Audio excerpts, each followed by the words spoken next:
Hey folks, I am Jonathan of the Rockin' Roots House of Music, and Johnny B. Goode is one of my all-time favorite songs, and it's absolutely at the very top of the list of my all-time favorite guitar songs. To me, that intro, those licks there, that's like the sound of rock and roll being born. Baby rock and roll came out and went, right? It's just an amazing sound. It takes some practice to get really comfortable repeating that at a quick tempo. It's very tiring. If you're tense at all, it will definitely wear you out.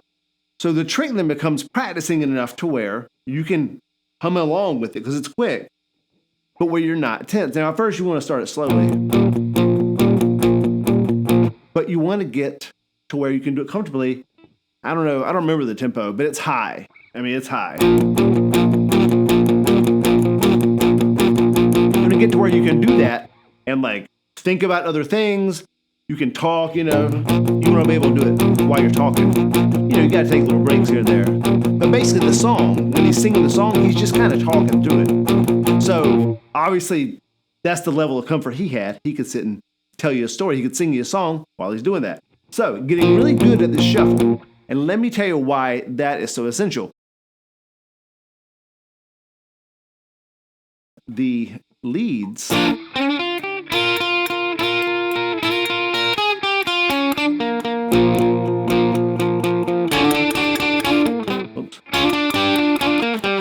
the lead there, the intro, it's just the same movement as you do when you're doing the shuffle. But what it is, it's just that gesture applied across this E-shaped B-flat chord, right? So this is an E-shape, E moved up to B-flat. And so then, now there's some things you can do with this. You don't just have to straight up bar this, right? I mean, you can play just from the 5th string down. If you play from the 5th string down, 5th string here, down, you don't have to hit the top string. So you can just, so if I don't hit the top string, I don't have to fret it. So my index finger has just come down to where I'm playing strings 5, 4, 3, 2, 1 with my ring, pinky, middle, index, okay? This is just the bottom of that's the 5th string down of the E-shaped B-flat. Now we can avoid even the 5th string and just take it from the 4th string down. If we're gonna do that, we don't have to hold all these other notes down. We can just play ring, middle, index, strings 4, 3, 2, 1. Once again, the B-flat chord. The chord is made up of 1s, 3s, and 5s. This is the 1, this is the 5, and then this is a 1, 3, 5, and 1. So the 1, 3, 5 is right here on frets 8, 7, and 6 on the 4th, 3rd, and 2nd strings. But really you want to think of them as 1, 3, 5 of this B-flat chord. So here's the thing, with this 1, 3, 5 and this 1 here, if you get that rhythm, the same rhythm you're playing there, that's that. But then you put a half step slide with it. And I think what he does, I think he slides once, and then mainly just hits the 8th note on the 1st string. So the double stop slide here, and then staying just on the 1st string. Double, single, single, double, single, single, double, single, single, right? But, so what this is,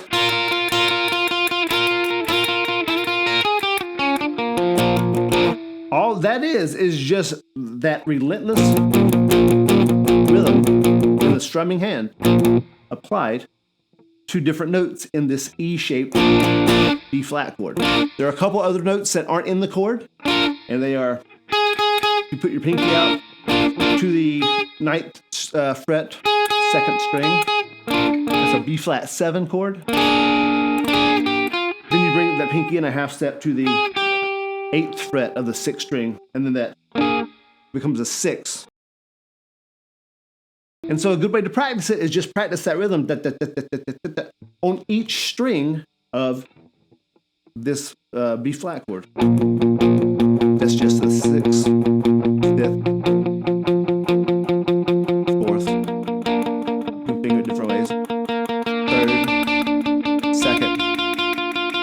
and then come back down. Stuff like that.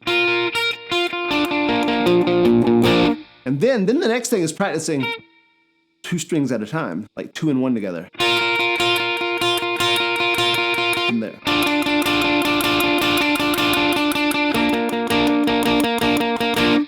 Cool. So the 2 things that are most important for Johnny B. Goode is the rhythm,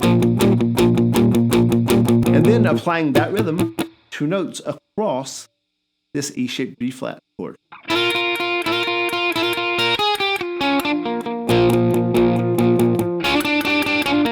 It's all in the strumming hand. Play with that, have some fun with it, and I'll see y'all soon.